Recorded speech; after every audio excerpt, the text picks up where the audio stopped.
அனைவருக்கும் நான் உங்கள் மோசஸ் உலகில் ஜோதிட வாஸ்து கன்சல். என் உயிரான ஈசனை முன்னிறுத்தி அவனால் அவள்தான் வணங்கி ரிஷப ராசிக்கு இந்த ஜூலை மாதம் எவ்வாறு இருக்கும் போதுன்னு தான் பார்க்க போகிறோம். ஏன்னா பார்த்தீங்கன்னா இந்த ஜூலை மாத தொடக்கத்திலே பார்த்தீங்கன்னா ராசி அதிபதினா சுக்கிரன் பார்த்தீங்கன்னா தன் சொந்த வீட்டிலே இருக்கார், ஆட்சி பலம் பெற்றிருக்காரு.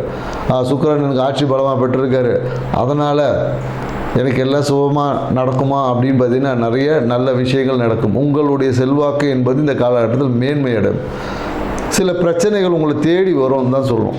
பிரச்சனைகளும் உங்களை தேடி உங்கள் வீடு தேடி வரும். நீங்கள் எங்கே இருந்தாலும் உங்கள் வீடு தேடி வந்து பிரச்சனைகள் என்பது ஏற்படுது.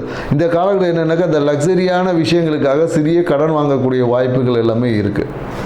அதே போல் என்னென்னாக்கா இந்த கால பொருளாதாரம் சார்ந்த முயற்சி, நீங்கள் பண விஷயத்துக்கு எடுத்த முயற்சிகள் எல்லாமே வெற்றி அடையும், இந்த காலத்தில் கிடைக்கும். அதே போல் மனம் என்பது என்னன்னாக்கா எதையாச்சும் ஒன்றுத்த முயற்சி பண்ணிக்கிட்டே இருக்கும். இந்த காலத்தில் மனம் என்பது அமைதியாக இருக்க. தொழில் ரீதியான முயற்சி, தொழில் ரீதியான லாபத்தை எவ்வாறு அதிகரிக்கிறது, தொழிலில் எப்படி வந்து இன்னும் அதிகரிக்கிறதுக்கான வாய்ப்புகளை தேடி மனம் என்பது ஒரு அழுத்தத்தில் இருக்கும்.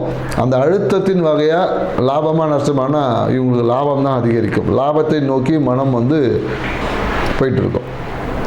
மேலும் என்னென்னாக்கா இந்த காலகட்டத்தில் என்ன சொல்லணும்னா வீட்டுக்காக சிறிய விரயங்கள் ஏதாவது ஏற்படும். ஏன்னா இந்த காலகட்டத்தில் என்ன சொல்லும் போது பொருள் ஏதாவது உடையிறது, இல்லை பொருள் ஏதாவது புதிய பொருள் வாங்கினது, அந்த மாதிரியான பொருள் சேர்க்கை என்பது ரிஷபராசிக்காரர்களுக்கு இருக்குது. ஸோ மேலும் என்னென்னாக்கா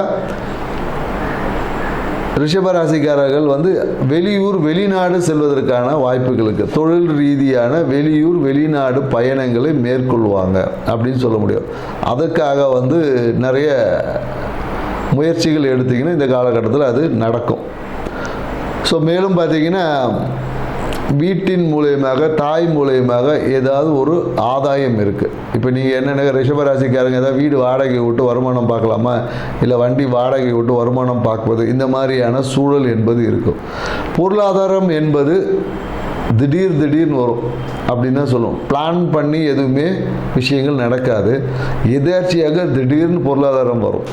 உங்களோட பொருளாதாரம் வந்துட்டால் அதே போல் செலவும் என்பது உடனடியாக வந்துடும். எவ்வளோ வருமானம் வருதோ அதுக்கு ஈக்குவலாக செலவு இருக்கும். அப்போ உங்களுடைய அக்கௌண்ட்டில் பணத்தை வைப்பதை காட்டிலும் நீங்கள் என்ன பண்ணுன்னா உங்களோட வாழ்க்கை துணைக்கு உங்கள் அக்கௌண்ட்டில் இருக்க பணத்தை மாற்றிடுறது தான் சிறப்பு.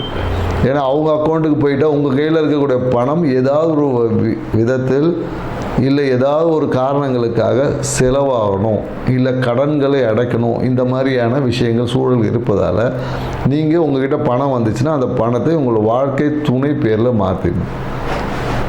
மேலும் என்னன்னாக்கா உங்களுக்கு ரிஷபராசிக்காரங்களை பரிகாரமாக என்ன சொல்லலான்னா பொருளாதார வரவு மேன்மை அடையிறதுக்கு நிறைய ஆன்மீக விஷயங்களில் ஈடுபடுங்க. குறிப்பாக என்ன சொல்லலாம் அப்படின்னு பார்த்தீங்கன்னா எங்கேயாவது இந்த குரு ஸ்தலத்துக்கு போயிட்டு அங்கே நெய் தீபம் ஏற்றி வழிபடுவது உங்களுக்கு சிறப்பான பலனை தரும். ரிஷபராசிக்காரங்க இந்த காலத்தில் நெய் தீபத்தை வழிபடலாம். அப்படி இல்லைன்னா இந்த அரச மரம் இருக்கு இல்லைங்களா, அரச மரத்தை நல்லா ஒரு 6 தடவை சுற்றி வந்துட்டு அரச மரத்தை அடியில் இருக்க விநாயகருக்கு நீங்கள் வந்து நெய் தீபம் ஏற்றலாம். இவ்வாறு ஏற்றும் போது என்னென்னாக்கா உங்களுடைய குடும்பத்தில் இருக்கக்கூடிய சிறு அந்த விஷயங்கள், பிரச்சனைகள், இல்லை பொருளாதாரம் வரவு சார்ந்த பிரச்சனைகள், இது எல்லாமே சரியாகும். இது எல்லாமே உங்களுக்கு டபுளாக கொடுக்கும். அதாவது நீங்கள் ₹1 எதிர்பார்த்த விஷயத்தில் 2 மடங்காக கொடுக்கும். அதே போல் இந்த காலகட்டத்தில் கொழுப்பான உணவுகளை சாப்பிடுவது கொஞ்சம் குறைச்சிக்கணும். கொழுப்பு உணவுகள், இனிப்பு உணவுகளை அளவுக்கு மீறி சாப்பிடக்கூடாது. அளவுக்கு மீறினா அமிர்தமும் நஞ்சு என்பது கொஞ்சம் புரிஞ்சுக்கணும். ஸோ மேலும் என்னென்னாக்கா நிறைய இந்த சிட்ரஸ் ஃப்ரூட்ஸு சொல்லுவாங்க இல்லையா, ஸோ அந்த மாதிரியான ஆரஞ்சு ஜூஸ் குடிக்கிறது, இதை நீங்கள் குடிச்சிங்கன்னா உங்களுடைய பொருளாதாரம் பலம் இந்த காலத்தில் ஜூலை மாதத்தில் பெருகும் அப்படின்னு சொல்ல முடியும். எங்கேயாவது உங்களுக்கு பணம் வர வேண்டியதாக இருக்குது, நீங்கள் ஒரு ஆரஞ்சு ஜூஸ் குடிச்சிட்டு போகிறீங்க, இல்லை என்ற ஆரஞ்சு ஜூஸ் தான் பெஸ்ட்டு. ஸோ அதனால் ஆரஞ்சு இல்லைன்னா கேரட் ஜூஸு, இந்த 2 ஜூஸு பால் சேர்க்காமல் குடிக்கணும். குறிப்பாக என்னென்னாக்கா பால் சேர்க்கக்கூடாது, சரிங்களா? ஏன்னா கேரட் ஜூஸில் நிறைய மில்க் ஷேக் சொல்லி சேர்த்து கொடுத்துருவாங்க. பால் சேர்க்காமல் கேரட் ஜூஸ் முடியலையா கேரட்டையாவது சாப்பிட்டு போங்க. ஸோ பொருளாதாரம் இந்த மாதத்தில் இந்த சொல்ல பரிகாரம் இந்த மாதத்துக்கு மட்டும் பொருந்தும். ஸோ அதனால் அந்த மாதிரியான விஷயங்கள் படிங்க. அப்படி இல்லை என்றால் சிவபுராணத்தை படிங்க. இது எப்போ வேணாலும் படிக்கலாம். சிவபுராணத்தை நீங்கள் எப்போ படிச்சீங்கனாலும் உங்களுக்கு பொருளாதாரம் என்பது மேன்மை அடையும், அதிகரிக்கும், வருமானம் பெருகும். ஸோ நாங்கள் சொன்ன இந்த தகவல் உங்களுக்கு பிடிச்சிருக்குன்னு நினைக்கிறோம். நன்றி, வணக்கம்.